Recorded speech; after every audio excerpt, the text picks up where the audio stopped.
what's up? It's Grace, and today I'm going to be doing my July reading wrap-up. I have read 7 books this month, which is pretty good. And I basically loved almost all of them. So yes, let's get into it. The first book that I read this month, well, I started in June, but I finished this month, and that is Hollow City by Ransom Riggs. I read, this is the second book to Miss Peregrine's Home for Peculiar Children trilogy. I read the first book this time last year, and I really enjoyed it. I give it 4 stars. I definitely think that the cover is a little bit misleading. It's not creepy, it's more just fun and funny. But yes, this is the second book, and if you guys didn't know what the first book is about, it follows this boy named Jacob, and his grandfather has always told him very peculiar stories about peculiar people, with people with extra abilities. And when he was older and he kind of just realized that my grandpa's probably lying to me, he forgot about the stories, but one day a very tragic event happens to where he's like, oh, maybe my grandpa wasn't lying, maybe it's real. So he travels to this really mysterious island on the coast of Wales, and he's trying to uncover his grandfather's stories and see what they're all about and try and find these peculiar children. And I can't say anything about this book in specific because it's the second book in the series, but I enjoyed this a lot more than the first book. I thought that you got to see the characters interact on a different level, which I really enjoyed. I love all the characters. There's not one character that I just don't like. I mean, besides kind of like the villains of the story, but the group of the kids I just love them all. I mean, I definitely think all of them have their faults, but everyone does. And I like Jacob as our main character. He's really fun to read from. He's just a nice guy, and I really like the setting. The thing I want to talk about is these books kind of have the same feeling that Harry Potter had, not like in content, but the way they make me feel, the way they make me so completely invested in the story and the characters in the world. It's just like nothing else exists. So I'm just comparing it to Harry Potter in the way that it kind of just made me feel. I love this series, and I cannot wait for the third book, which comes out soon, so I'm so excited. And I gave this 4.5 stars. The book I read is The Raven Boys by Maggie Stiefvater. I have heard so many good things about this book, so I was really excited to pick it up, and I went into it not knowing anything, but I will tell you guys a little bit what it's about. It follows this girl named Blue and 4 Raven Boys, Gansey, Ronan, I think is it Ronan or Rowan? One of those, and Noah and Adam. And they are just boys who go to a very rich private school, and Blue just goes to public school. Anyway, she is the daughter of a clairvoyant, and she has the ability to magnify her mother's abilities, which is really cool. And one day every year, her and her mother stand on St. Mark's Avenue, and they watch the soon-to-be dead walk past. And Blue has never been able to communicate with the dead, but one night she does, which is the night that this is taking place, and she communicates with the dead, which is one of the Raven Boys. And the thing is that this is what it says. It says, there are only 2 reasons a non-seer would see a spirit on St. Mark's Avenue. Either you're his true love or you kill him. So cool. I loved the characters. Also, there's these things called ley lines, which one of the Raven Boys, Gansey, is obsessed with, which are these like imaginary lines connecting to like a significant place, or like a significant part of land, or something significant took place on that part of land, and he is obsessed with it. And I love him. I loved his whole obsession towards it, because he was kind of mad with just wanting to know. And Gansey was just I love Gansey so much, and he's my favorite character out of everyone. So yes, I really loved this book. I loved it so much, a lot more than I think that I thought I was gonna love it. I thought I was gonna be maybe a little bit confused because it is pretty complex, but I wasn't at all. And I love all the characters. The writing style is beautiful. This is my first Maggie Stiefvater book, which I'm so glad that this is the first one that I read, because I heard not so good things about her Shiver trilogy, but I don't think I'm going to read that one because I haven't heard many good things. But this is so good, and I gave it 4.5 stars. I don't know if I want to bump it up to 5, because the more I think about it, the more I fall in love with it. But I'm just going to hold off until I read the sequel and see what that's all about. So yes, I gave this 4.5 stars. The next book I read this month is An Ember in the Ashes by Sahaba Tahir. And if you guys have not yet seen this book on BookTube, you probably have not been watching BookTube, because it's everywhere and is probably the most hyped up book this year. And so when I was going into it, I was like, I'm kind of nervous because what if I don't like it? But I think the hype is very well deserved. I really enjoyed this book. I didn't know what this book is about. It is inspired by ancient Rome, which I thought was really cool. And it's set in this empire where if you want to rebel, you're gonna be dead. that it's just dictated by fear. So our main character, Leia, I'm not quite sure how to pronounce it, but she and her grandparents live a very average life. They kind of just keep their head down and follow the rules and just try to stay out of trouble. But one night her brother is arrested for treason, so she decides to go after him and try and save him.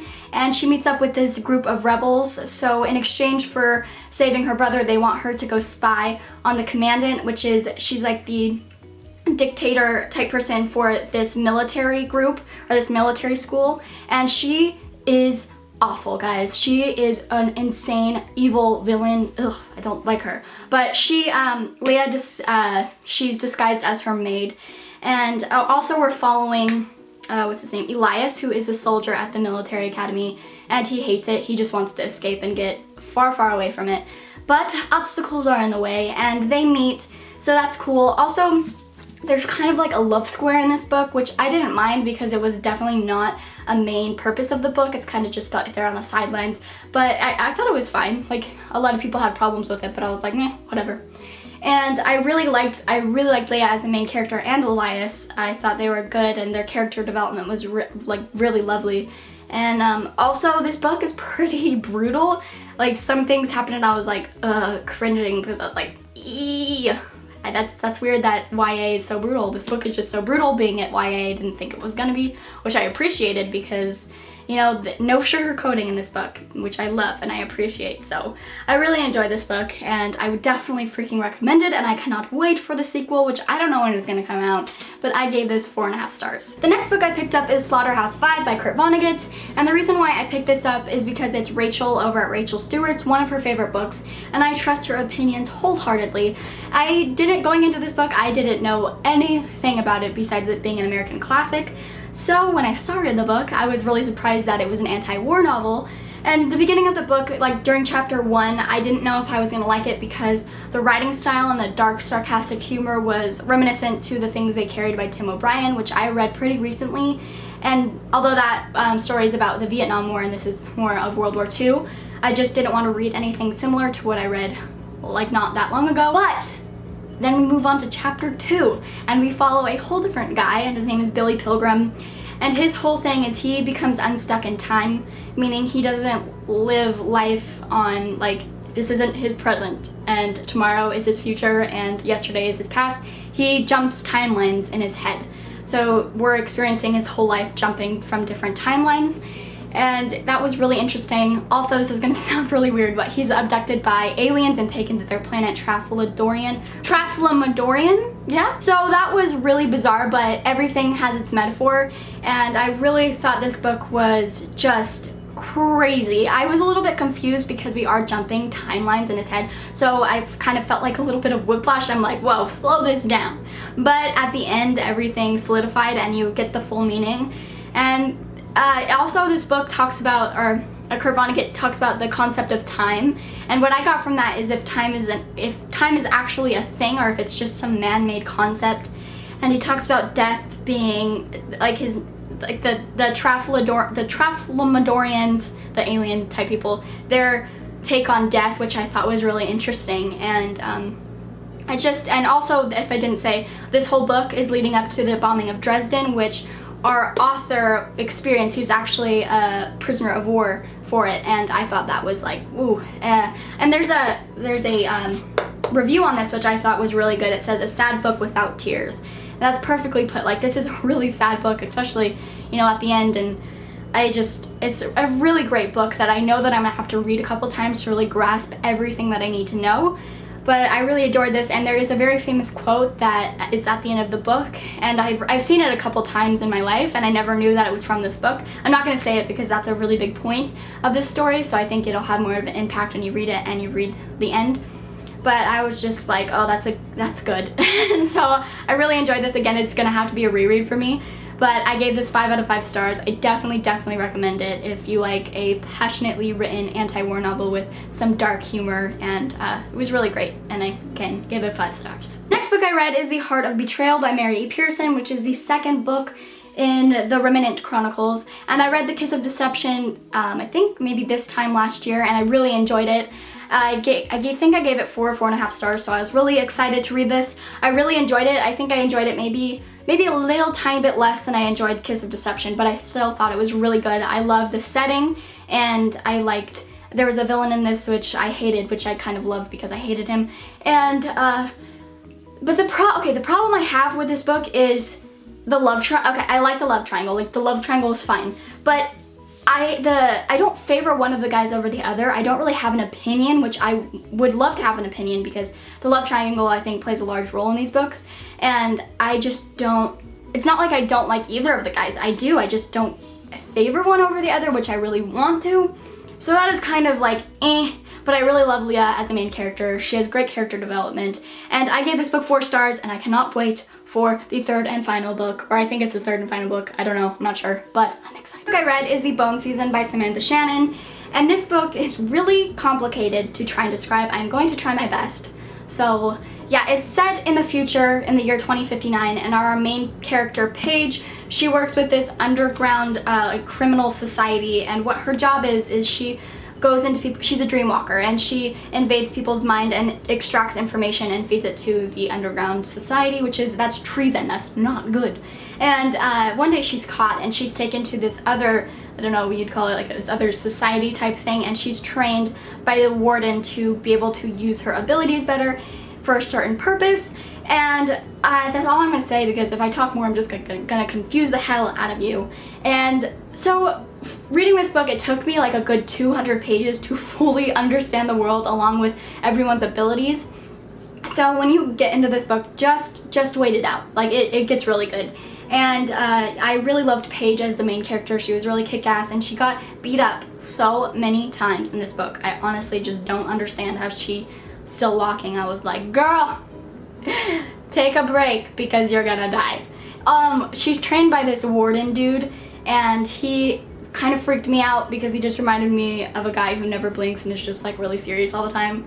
And I was just a little bit, I don't know, weirded out by him. But at the end, a little bit redeemable. I liked him a little bit more. And I ended up giving this book 4 stars. I am definitely going to be picking up the sequel here soon. And yes, I definitely recommend it. The next book I picked up is Nocti by Courtney Cole, and the reason why I picked this up is because it's been recommended to me so many times on my Goodreads, and it has really great reviews, and I haven't heard really much about it on BookTube, so I just went into it. It follows twins. It follows Calla and Finn, Calla being the girl and Finn being the guy. And in the beginning of this book, a very tragic event happens, like it usually does in these types of books, and they are just having to deal with it. Calla is also having to deal with Finn, and Finn is diagnosed with schizophrenia and bipolar disorder, and she just feels like she can never be her own person. She always just needs to make sure Finn is all right. And it's cool because you're reading from both of their perspectives, and Finn he's insane, so it's quite scary kind of reading from his perspective because he hears voices and stuff. So it definitely has a creep factor, along with they live in a funeral home because their father is a mortician, which so creepy. So I really like that. So about like 60 pages into this book, I was like, this is really good because it's creepy. And I really like the writing style, but like the next it's like insta love and then just straight romance, and I was like, listen, there is stuff you need to think about and uncover. But then the end, and I was like, what the hell? The ending took me by total surprise. Like, this was a freaking plot twist I did not see coming. Maybe like a little bit, but not even to the extreme that it was. And I was just like sat in my bed and I was like, what just happened? So if you guys are looking for a really good plot twist, this is your book. I thought that it was really good. There are a lot of grammatical errors because I think it's self-published. So that was like one scene, she was like, I need to go take a shower, and then she goes outside, and then she's outside and she's like, oh, I need to take a shower, but you just took a shower, so that didn't make sense. But if you can look past that, it's really interesting, and I definitely am going to be continuing on because the plot twists, I still am just like, what? So yes, I gave this 3.5 stars, and I've already bought the sequel, so I'm gonna read that soon. So those are all the books that I read in the month of July. I think I had a very good reading month. Go ahead and, if you want to, comment down below your favorite book or what you read in this month, or just whatever you want to comment down below and we will discuss. So thank you guys so much for watching, and I will see you in my next video. Bye.